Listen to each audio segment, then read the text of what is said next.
Djungulu. Après le jingle.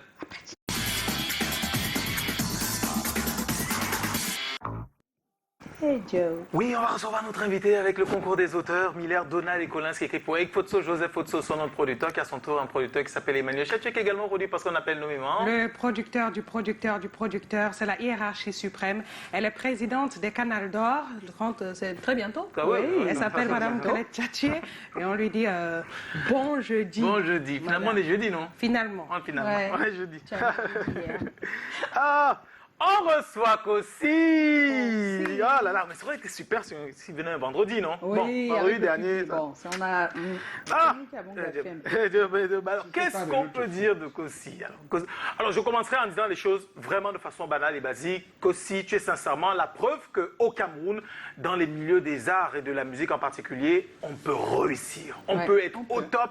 Actuellement, tu es l'un des artistes camerounais les plus bankable, signés sur au moins 2 grosses marques qui te veulent comme leur ambassadeur et leur égérie. Mais pourquoi? Parce que tu as commencé comme ça, tout simplement. Tu es né à Kumba, tu as fait tes études à Kumba, entre Kumba et Buea, avant de devenir pratiquement le maître, l'un des plus brillants représentants du vert ou jaune, que ce soit sur notre territoire et à l'extérieur. On dit de toi que tu as une plume magnifique, tu es un serial hit maker, tu as un talent de danseur énorme, c'est par là que tu as commencé.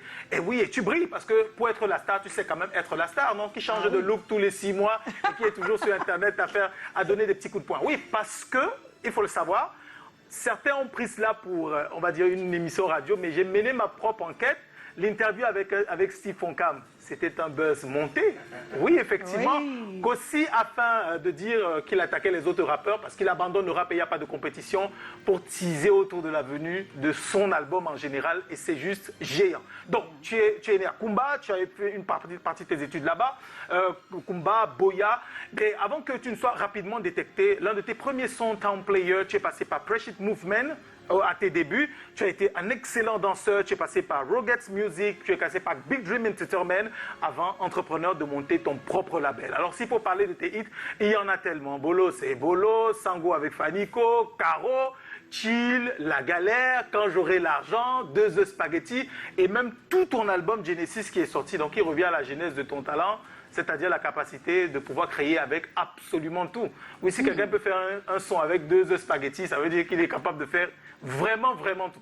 Et tu es aujourd'hui, donc, je le redis encore, vraiment la coqueluche de la musique camerounaise et le sentiment fort qu'on peut réussir si on regarde bien son environnement et qu'on ne regarde pas les problèmes, on regarde surtout les opportunités. Et ça tombe bien, problèmes, family problems, vous n'avez pas le sort demain.